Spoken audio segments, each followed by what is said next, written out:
Welcome to the Intuitive Therapist Podcast with Janice R. Cohen, therapist, clairvoyant, empath, and medium. Listen in as she takes a no-nonsense deep dive into real human struggles and how to resolve them.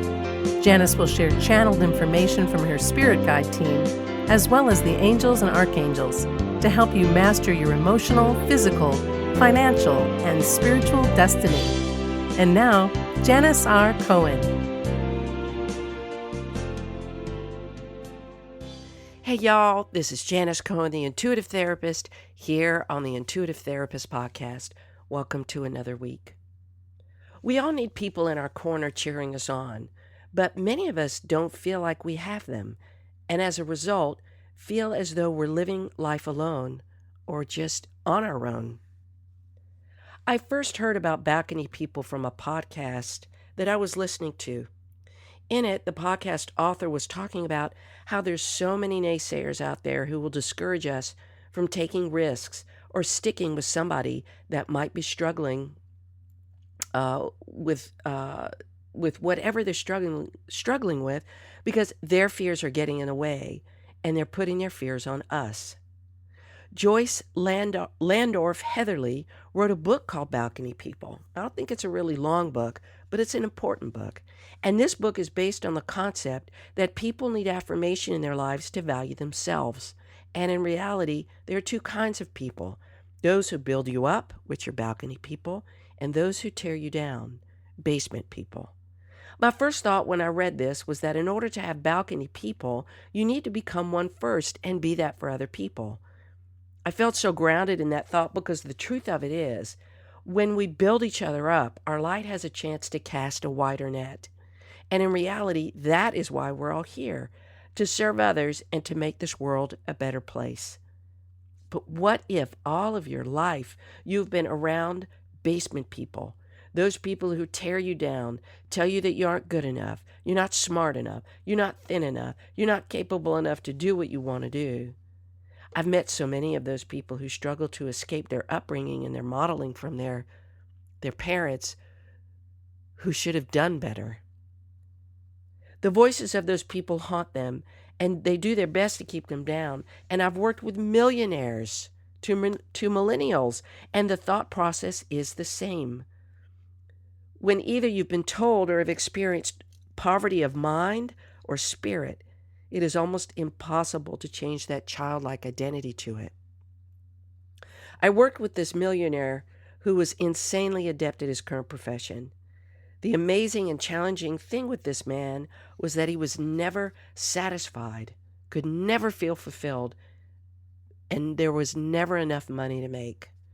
Granted, he was really already set for life, but charged and chased after the almighty dollar so hard every day that his life is consumed by it.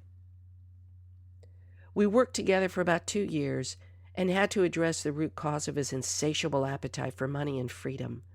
And the root cause of that was this: that his child state was so committed to never experiencing poverty again because he grew up really poor and he never wanted to be vulnerable. And because of that, he became obsessed with earning money. He was always in survival mode, even though he didn't need to be. Even though we developed a multi-million-dollar coaching system for him, it was never enough.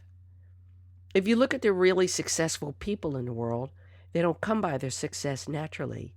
Granted, they may have natural skill sets that allow them to become proficient in their respective professions, but they have to put the work in every single day to get to where they've gotten. And they don't just happen upon this drive because earning money feels good. They are driven by a really deep need to establish security and significance. Even the most famous people like Oprah, Barbra Streisand, The Rock, or anybody else that is Lady Gaga, who's achieved great success and recognition, have been driven by a deep pain that they're working hard every day to avoid feeling again. Which brings me back to having people who offer validation and affirmation in our lives. There are those people everywhere.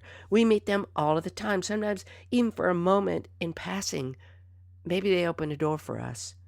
and allow us to feel important. Maybe they smile.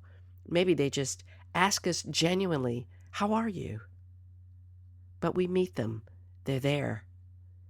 I still believe that you reap what you sow, karma, and that if you become somebody's balcony person, genuinely, balcony people will surface in your life too.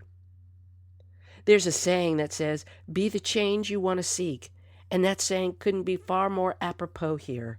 Sometimes we have to walk the road alone to get on a path where we can look up and see those balcony people. I did it.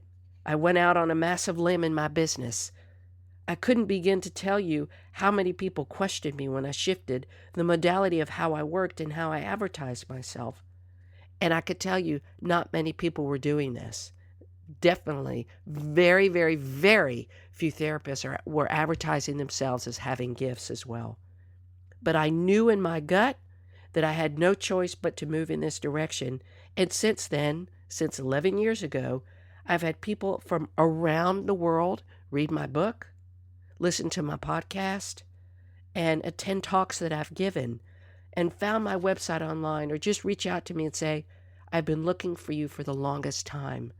Thank you for paving the way for those of us who have been in the spiritual closet and too afraid to come out.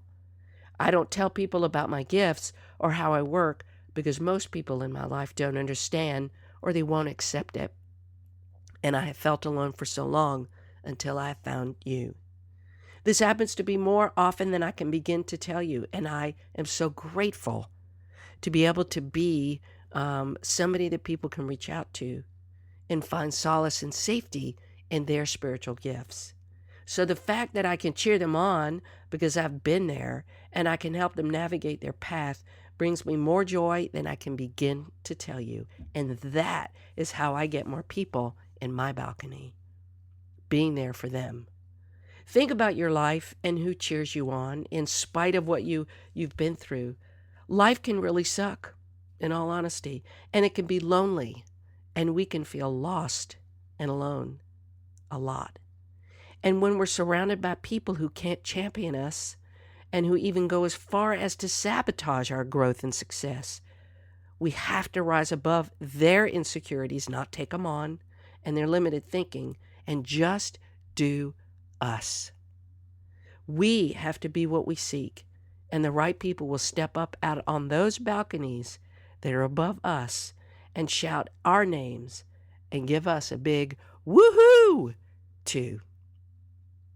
I wish you a blessed day, a wonderful week, and as always, live intuitively. Thanks for listening to The Intuitive Therapist. If you like what you heard, the best compliment you can give us is to share this podcast with a friend. And be sure to give us some stars and a favorable review at Apple Podcasts or wherever you listen in.